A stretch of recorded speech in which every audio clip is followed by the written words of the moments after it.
ഇത് യുദ്ധത്തിന്റെ യുഗമല്ല, സമാധാനത്തോടെ തന്നെ നീങ്ങണം.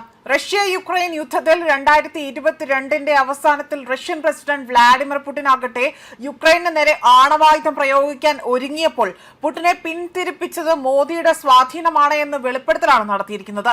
പോളണ്ട് ഡെപ്യൂട്ടി വിദേശകാര്യ മന്ത്രിയാണ് ഇത്തരമൊരു സുപ്രധാനമായ വെളിപ്പെടുത്തൽ നടത്തിയിരിക്കുന്നത്. മൂന്നാം ലോക മഹായുദ്ധം ഒഴിവാക്കാൻ മോദിയുടെ ഇടപെടൽ ഉണ്ടായി എന്നതാണ് ഈ വെളിപ്പെടുത്തലിലൂടെ തന്നെ നടത്തിയിരിക്കുന്നത്.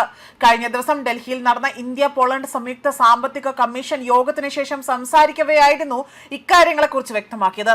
മോസ്കോയുമായുള്ള ഇന്ത്യയുടെ പതിറ്റാണ്ടുകൾ പഴക്കമുള്ള തന്ത്രപരമായ ബന്ധമാകട്ടെ അത് കാരണം തന്നെ പുടിൻ ഗൗരവമായി കാണുന്ന ചുരുക്കം ചില ലോക നേതാക്കളിൽ ഒരാൾ തന്നെയാണ് മോദി എന്നതാണ് അദ്ദേഹം വ്യക്തമാക്കിയിരിക്കുന്നത്. ഇതോടുകൂടി ഇവിടെ ഇന്ത്യയും റഷ്യയും തമ്മിലുള്ള ബന്ധത്തിൽ കൂടുതലായിട്ടുള്ള ഒരു ദൃഢത ഉണ്ടാകുന്നു എന്നതാണ് സൂചിപ്പിക്കുന്നത്. മാത്രമല്ല, മോദിയുടെ ഒരൊറ്റ വാക്കിൽ ഇവിടെ പുടിൻ പറയുന്ന കാര്യങ്ങൾ അനുസരിക്കുന്നു എന്നതാണ് സൂചിപ്പിക്കുന്നത്. പ്രധാനമന്ത്രി നരേന്ദ്രമോദി വളരെ അറിയപ്പെടുന്ന ഒരു ലോക രാഷ്ട്രീയ തന്ത്രജ്ഞനാണ്. അദ്ദേഹം വളരെ ബഹുമാനിക്കപ്പെടുന്നുണ്ട്. അതുമാത്രമല്ല, റഷ്യൻ ഫെഡറേഷനുമായും അതിനു മുൻപ് സോവിയറ്റ് യൂണിയനുമായും ഇന്ത്യക്ക് ദീർഘകാല ബന്ധമുണ്ട്. പ്രധാനമന്ത്രി നരേന്ദ്രമോദി പറയുന്ന കാര്യങ്ങൾ പ്രസിഡന്റ് പുടിൻ യഥാർത്ഥത്തിൽ ശ്രദ്ധിക്കാറുണ്ട് എന്നതാണ് ഇവിടെ ഇത് വ്യക്തമാക്കിയിരിക്കുന്നത്. നമുക്കറിയാം, ഇക്കഴിഞ്ഞ കുറച്ചധികം മാസങ്ങൾക്ക് മുൻപേ ഇവിടെ റഷ്യൻ പ്രസിഡന്റ് വ്ളാഡിമിർ പുടിൻ ആകട്ടെ ഇന്ത്യയിലേക്ക് എത്തുകയും ആ ഇന്ത്യ സന്ദർശന വേളയിൽ പ്രധാനമന്ത്രി നരേന്ദ്രമോദി ആകട്ടെ എല്ലാ പ്രോട്ടോകോളുകളെയും ഭേദിച്ചുകൊണ്ടായിരുന്നു അദ്ദേഹം പുടിനെ സ്വീകരിക്കാനായി വിമാനത്താവളത്തിലേക്ക് എത്തിയത്. അദ്ദേഹത്തിന്റെ സ്വകാര്യ വാഹനത്തിൽ പുടിനെ ഇരുത്തിക്കൊണ്ട് അദ്ദേഹം യാത്ര തിരിക്കുകയും അതുമായി ബന്ധപ്പെട്ട് ഒരുപാട് ചർച്ചകളും ഫോട്ടോകളും ഇതിനു മുൻപും പുറത്തു വന്നിട്ടുണ്ട്. മാത്രമല്ല, പ്രധാനമന്ത്രി നരേന്ദ്രമോദി ആകട്ടെ പുടിനുമായി കാണുന്ന ഏതൊരു കൂടിക്കാഴ്ചയിലും വളരെ ശക്തമായ നിലപാടുകൾ പലപ്പോഴും സ്വീകരിക്കാറുണ്ട്. അദ്ദേഹവുമായി ചില രഹസ്യ കൂടിക്കാഴ്ചകൾ നടത്തുകയും ചെയ്തതായിട്ടുള്ള വിവരങ്ങളടക്കം ഇതിനു മുൻപും പുറത്തു വന്നതാണ്.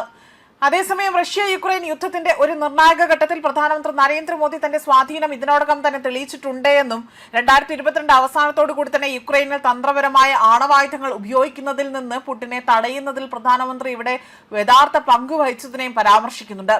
പ്രസിഡന്റ് പുടിൻമേൽ സ്വാധീനം ചെലുത്താൻ കഴിയുന്ന ചുരുക്കം ചില ആളുകളിൽ ഒരാൾ മാത്രമാണ് പ്രധാനമന്ത്രി നരേന്ദ്രമോദി.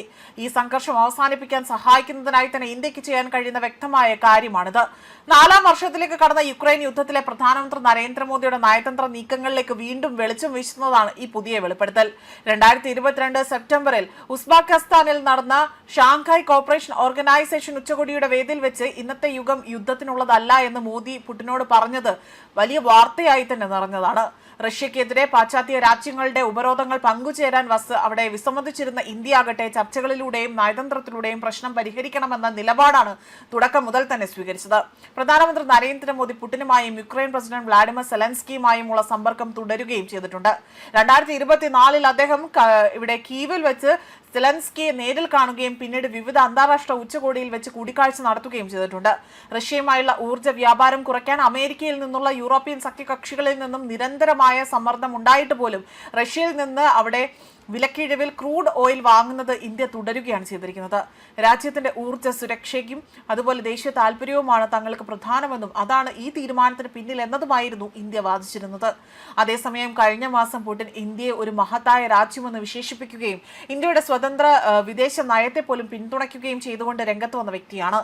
ഇറാൻ യുദ്ധത്തോടുള്ള ഇന്ത്യയുടെ സമീപനത്തെയും അദ്ദേഹം ഇവിടെ എടുത്ത് പിന്തുണയ്ക്കുകയും ചെയ്തിട്ടുണ്ട്.